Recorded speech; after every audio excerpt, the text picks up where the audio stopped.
សុភូតេសោតទី7 3 ដក 52 ទំព័រ 300 ខ 143 ខ្ញុំបានស្ដាប់មកយ៉ាងនេះសម័យមួយព្រះមានព្រះភ័ក្ត្រទ្រង់គង់នៅក្នុងវត្តចេតពុនរបស់អនាថបណ្ឌិតកសេដ្ឋីជាតិក្រុងសាវត្ថីសម័យនោះឯងព្រះសុភូតេដ៏មានអាយុអង្គុយពេនភ្នែនតាមកាយត្រង់ចូលកាន់សមាធិដែលមិនមានវិតកៈក្នុងទីចិត្តនៃព្រះមានព្រះភ័ក្ត្រកាលព្រះមានព្រះភ័ក្ត្របានទាត់ឃើញព្រះសុភូតេដ៏មានអាយុអង្គុយពេនភ្នែនតាំងកាយត្រង់ចូលកាន់សមាធិដែលមិនមានវិតកៈក្នុងទីចិត្ត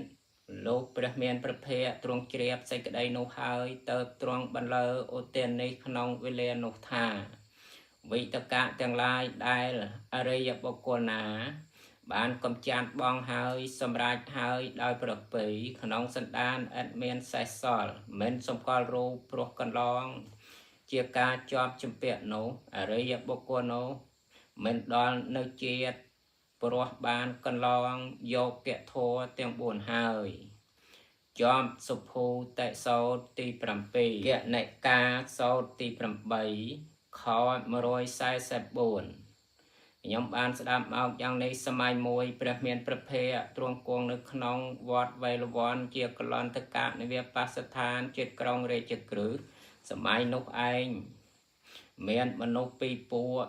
ជាអ្នកមានដំរែកមានចិត្តប្រតិបត្តិនិងស្រីផ្កាមាសម្នាក់មានសេចក្តីប្រកួតប្រកាន់ចំនួនតោះតែងប្រហារគ្នានឹងគ្នាដោយដៃទាំងឡាយខ្លះប្រហារដោយដុំដីទាំងឡាយខ្លះប្រហារដោយដំបងទាំងឡាយខ្លះប្រហារដោយគ្រឿងសត្រាទាំងឡាយខ្លះក្នុងទីនោះមនុស្សទាំងនោះដល់សេចក្តីស្លាប់ខ្លះដល់សេចក្តីតោកស្ទើរស្លាប់ខ្លះលំដាប់នៅពួកភិក្ខុច្រើនរូបស្លៀកស្បង់ប្រដាប់បាតនិងចីវរក្នុងបព្វហសម័យហើយចូលទៅបិណ្ឌបាតក្នុងក្រុងរាជក្រឹសលុះត្រាចទៅបិណ្ឌបាតក្នុងក្រុងរាជក្រឹសហើយត្រឡប់អំពីបិណ្ឌបាតក្នុងវេលាខាងក្រោយផនក៏ចូលទៅកល់ព្រះមានព្រះភ័ក្ត្រលុះចូលទៅដល់ថ្វាយបង្គំព្រះមានព្រះភ័ក្ត្រហើយអង្គុយក្នុងទីសមគួរលោកភិក្ខុទាំងនោះអង្គុយក្នុងទីសមគួរហើយក្រាបបង្គំទូលព្រះមានព្រះភ័ក្ត្រថាបពេតព្រះអង្គដ៏ចម្រើនក្នុងក្រុងរាជក្រឹសនេះមានមនុស្សពីរពួកមានដំរែកមានចិត្តប្រតិបត្តិនឹងស្រីផ្កាមាសម្នាក់មានសេចក្តីប្រកួតប្រកាន់ចំនួនតោះតែងប្រហារគ្នានឹងគ្នាដោយដៃទាំងឡាយខ្លះប្រហារដោយដុំដីទាំងឡាយខ្លះប្រហារដោយដំបងទាំងឡាយខ្លះប្រហារដោយគ្រឿងសត្រាទាំងឡាយខ្លះក្នុងទីនោះមនុស្សទាំងនោះដល់សេចក្តីស្លាប់ខ្លះដល់សេចក្តីតោកស្ទើរស្លាប់ខ្លះលោកព្រះមានព្រះភ័ក្ត្រទ្រង់ជ្រាបច្បាស់សេចក្តីនោះហើយទៅទ្រង់បន្លឺឧទាននេះក្នុងវេលានោះថាអារម្មណ៍ណាដែលបុគ្គលដល់ហើយក្តីអារម្មណ៍ណាដែលបុគ្គលនឹងដល់ក្តីអារម្មណ៍ទាំងពីរនោះរយរាយដោយធូលីគឺរាគាទីកិលេសរបស់បុគ្គលអ្នកក្តៅក្រហាយការសិក្សារឿយជួនទាំងឡាយណាមានការសិក្សាជាក្លឹមសីលបតៈជីវិតព្រះមច្ឆរិយា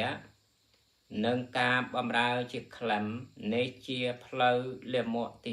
1ជួនទាំងឡាយណាមានវេទៈយ៉ាងនេះថាតោក្នុងកាមទាំងឡាយមិនមានទេនេះជាផ្លូវលាមកទី2ផ្លូវលាមកទាំងពីរនោះតែងចម្រើនដោយព្រៃស្មសានគឺតណ្ហានិងអវិជ្ជាព្រៃស្មសានគឺតណ្ហានិងអវិជ្ជាតែងធ្វើទិដ្ឋិឲ្យចម្រើនដោយប្រការដូច្នេះសមណព្រាហ្មណ៍មួយពួកតែងរួញរាមួយពួកតែងស្ទុះទៅព្រោះមិនដឹងផ្លូវលាមកទាំងពីរនោះអរិយបុគ្គលទាំងឡាយណាដឹងច្បាស់ផ្លូវលាមកទាំងពីរនោះហើយអរិយបុគ្គលទាំងនោះមិនធ្លាក់ចុះក្នុងផ្លូវលាមកទាំងពីរនោះទេទាំងមិនបានសម្គាល់ខ្លួនដោយការលះបង់ផ្លូវលាមកនោះឡើយ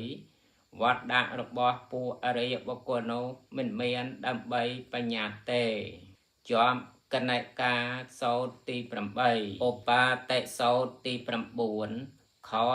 45ខ្ញុំបានស្ដាប់មកយ៉ាងនេះសម័យមួយព្រះមានព្រះភ័ក្ត្រទ្រង់គង់នៅក្នុងវត្តចេតពុនរបស់អនាថបណ្ឌិតកសេដ្ឋីជាតិក្រុងសាវត្ថីសម័យនោះឯងព្រះមានព្រះភ័ក្ត្រទ្រង់គង់ក្នុងទីវាលកណ្ណងរាត្រីមានងងឹតអាប់មានគេឲ្យប្រទីបថ្វាយសម័យនោះឯងសត្វមមាជាច្រើនហើយឆ្វៀលឆ្វាតជាតិប្រទីបព្រៃនោះ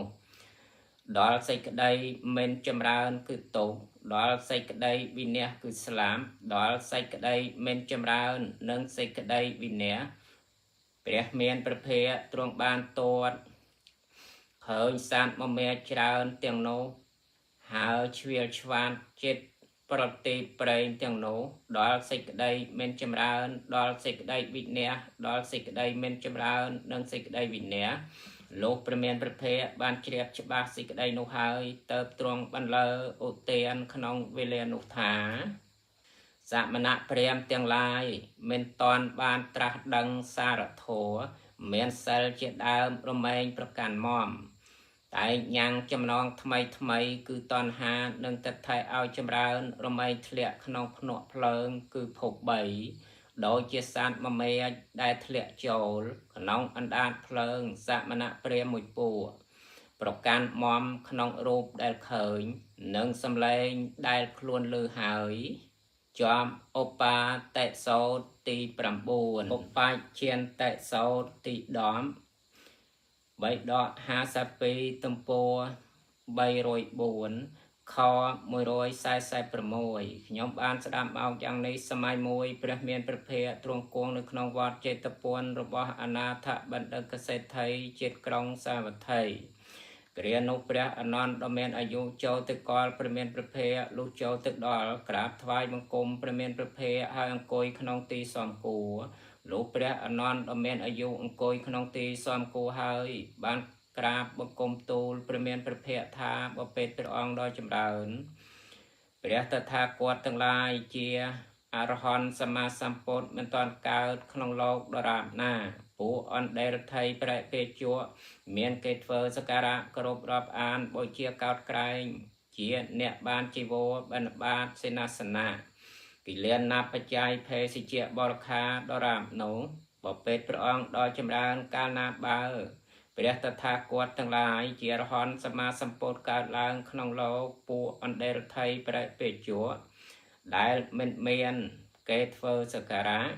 មិនមានគេគោរពមិនមានគេរាប់អាន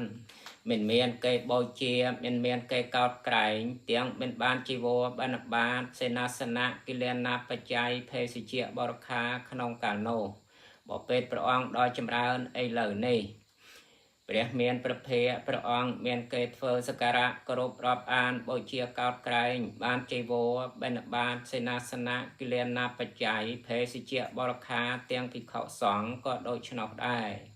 មនាលអនន្តដំណើរនោះយ៉ាងនេះហើយមនាលអនន្តដំណើរនោះយ៉ាងនេះហើយមនាលអនន្តព្រះតថាគតទាំងឡាយជាអរហន្តសម្មាសម្ពុទ្ធ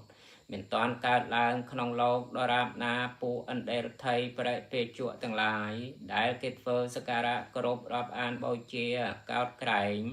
ជាអ្នកបានជីវរបិណ្ឌបាតសេនាសនៈគិលានបច្ច័យភេសិជ្ជៈបរខាដរាបនោះដែរ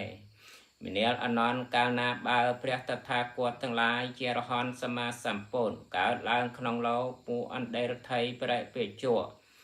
មិនមានគេធ្វើសក្ការៈមិនមានគេគ្រប់មិនមានគេរាប់អានមិនមានគេបូជាមិនមានគេកោតក្រែងទាំងមិនបានជីវរបិណ្ឌបាតសេនាសនៈគិលានបច្ច័យភេសិជ្ជៈបរខាក្នុងកាលនោះឡើយឥឡូវនេះតថាគតដែលគេធ្វើសក្ការៈគោរពរាប់អានបូជាកោតក្រែងជាអ្នកបានជីវរបិណ្ឌបាតសេនាសនៈគិលានបច្ច័យភេសិជ្ជៈបរខាទាំងភិក្ខុសង្ឃក៏ដូច្នោះដែរលោកព្រះមានព្រះភ័ក្ត្របានជ្រាបច្បាស់សេចក្តីនោះហើយទៅទ្រង់បន្លឺឧទាននេះក្នុងវេលានោះថាព្រះអាទិត្យមិនតាន់រះឡើងដរាបណាសត្វអំពិលអំពែកនោះក៏រុងរឿងដរាបនោះកាលបើព្រះអាទិត្យរះឡើងសត្វអំពិលអំពែកក៏សាបសូន្យពន្លឺមិនរុងរឿងទេ ព្រះសម្មាសម្ពុទ្ធទាំងឡាយមិនតាន់កើតឡើងក្នុងលោកដរាបណាសេចក្តីរុងរឿងរបស់ពួកអន្តេរថៃតែងមានដរាបនោះអន្តេរថៃទាំងឡាយរមែងមិនស្អាតទាំងពួកសាវកក៏មានទិដ្ឋិអាក្រក់មិនស្អាតមិនគប្បីរួចចាកទុកបានឡើយជាប់សូត្រទី10